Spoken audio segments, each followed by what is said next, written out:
ಸಮುವೇಲನ 2ನೆಯ ಗ್ರಂಥದಿಂದ ವಾಚನ. ಅಧ್ಯಾಯ 6.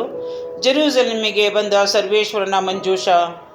ಪುನಃ ದಾವೀದನು ಇಸ್ರಾಯೇಲರಲ್ಲಿ 30,000 ಮಂದಿ ಶ್ರೇಷ್ಠ ಸೈನಿಕರನ್ನು ಆರಿಸಿಕೊಂಡು ದೇವರ ಮಂಜೂಷವನ್ನು ತರುವುದಕ್ಕಾಗಿ ಅವರೆಲ್ಲರ ಸಹಿತ ಜುದೇಯ ನಾಡಿನ ಬಾಳ ಎಂಬಲ್ಲಿಗೆ ಹೋದನು.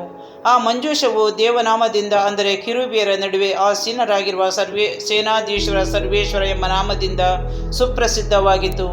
ದೇವರ ಆ ಮಂಜೂಷವನ್ನು ಗುಡ್ಡದ ಮೇಲಿರುವ ಅಭಿನಾದಾಬನ ಮನೆಯಿಂದ ಹೊರಗೆ ತಂದು ಅದನ್ನು ಒಂದು ಹೊಸ ಬಂಡಿಯ ಮೇಲೆ ಏರಿಸಿದರು.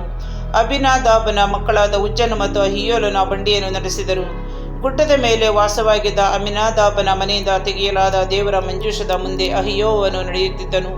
ದಾವೀದನು ಎಲ್ಲ ಇಸ್ರಾಯೇಲರು ಕಿನ್ನರಿ, ಸ್ವರಮಂಡಲ, ತಮ್ಮಟೆ, ಜಲ್ಲರಿ, ತಾಳೆ ಇವುಗಳನ್ನು ಬಾರಿಸಿಕೊಂಡು ಪೂರ್ಣಾವೇಶದಿಂದ ಗೀತೆಗಳನ್ನು ಹಾಡುತ್ತಾ ಸರ್ವೇಶ್ವರನ ಮುಂದೆ ನರ್ತನ ಮಾಡುತ್ತಾ ಹೋದರು.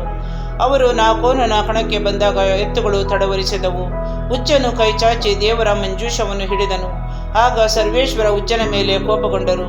ಅಂತ ಅಗೌರವವಾಗಿ ಅವನನ್ನು ದಂಡಿಸಿದರು. ಅವನು ಅಲ್ಲೇ ದೇವರ ಮಂಜೂಷದ ಬಳಿ ಸತ್ತು ಬಿದ್ದನು. ಸರ್ವೇಶ್ವರ ಉಜ್ಜನನ್ನು ಶಿಕ್ಷಿಸುತ್ತಿದ್ದರಿಂದ ದಾವೀದನು ಸಿಟ್ಟುಗೊಂಡು ಆ ಸ್ಥಳಕ್ಕೆ ಪೆರೇಚುಚ್ಚ ಎಂದು ಹೆಸರಿಟ್ಟನು. ಅದಕ್ಕೆ ಇಂದಿನವರೆಗೂ ಅದೇ ಹೆಸರಿರುತ್ತದೆ. ಆ ದಿನ ದಾವೀದನು ಸರ್ವೇಶ್ವರನಿಗೆ ಭಯಪಟ್ಟನು. ಆ ಮಂಜೂಷವನ್ನು ನಾನಿರುವಲ್ಲಿಗೆ ತೆಗೆದುಕೊಂಡು ಹೋಗುವುದು ಹೇಗೆ ಎಂದು ಆಲೋಚಿಸಿದನು.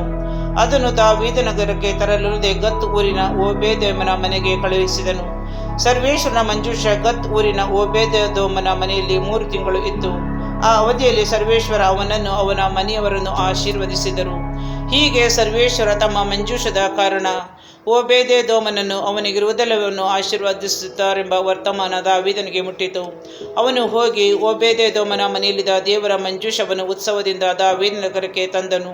ಸರ್ವೇಶ್ವರನ ಮಂಜೂಷವನ್ನು ಹೊತ್ತವರು 6 ಹೆಜ್ಜೆ ನಡೆದ ನಂತರ ದಾವೀದನು 1 ಎತ್ತನ್ನು 1 ಕೊಬ್ಬಿದ ಕರುವನ್ನು ಬಲಿದಾನ ಮಾಡಿದನು. ದಾವೀದನು ಏಫೋದ್ ಎಂಬ ನಾರುಮಡಿಯನ್ನು ಮಾತ್ರ ಉಟ್ಟುಕೊಂಡು ಸರ್ವೇಶ್ವರನ ಸನ್ನಿಧಿಯಲ್ಲಿ ಪೂರ್ಣಾವೇಶದಿಂದ ಕುಣಿದಾಡಿದನು. ಹೀಗೆ ದಾವೀದನು ಹಾಗೂ ಎಲ್ಲ ಇಸ್ರಾಯೇಲರು ಜಯಕಾರ ಮಾಡುತ್ತಾ ತುತ್ತೂರಿ ಊದುತ್ತಾ ಸರ್ವೇಶ್ವರನ ಮಂಜೂಷವನ್ನು ತಂದರು. ಮಂಜೂಷವು ದಾವೀದನಗರದೊಳಗೆ ಬರುತ್ತಿರುವಾಗ ಸೌಲನ ಮಗಳಾದ ಮೀಕಲಳು ಕಿಟಕಿಯಿಂದ ಇಣಿಕಿ ನೋಡಿ ದಾವೀದನು ಸರ್ವೇಶ್ವರ ಮುಂದೆ ನಲಿದಾಡುತ್ತಾ ಕುಣಿಯುತ್ತಾ ಇರುವುದನ್ನು ಕಂಡು ಮನಸ್ಸಿನಲ್ಲಿ ಅವನನ್ನು ತಿರಸ್ಕರಿಸಿದಳು. ಜನರು ಸರ್ವೇಶ್ವರನ ಮಂಜೂಷವನ್ನು ತಂದು ದಾವೀದನು ಕಟ್ಟಿಸಿದ ಗುಡಾರದೊಳಗೆ ನಿಯಮಿತ ಸ್ಥಳದಲ್ಲಿ ಇಟ್ಟರು. ಆಗ ದಾವೀದನು ಸರ್ವೇಶ್ವರನಿಗೆ ದಹನ ಬಲಿಗಳನ್ನು, ಶಾಂತಿ ಸಮಾಧಾನ ಬಲಿಗಳನ್ನು ಸಮರ್ಪಿಸಿದನು. ಇದಾದ ಮೇಲೆ ಅವನು ಸೇನಾಧೀಶ್ವರ ಸರ್ವೇಶ್ವರನ ಹೆಸರಿನಲ್ಲಿ ಎಲ್ಲರನ್ನೂ ಆಶೀರ್ವದಿಸಿದನು.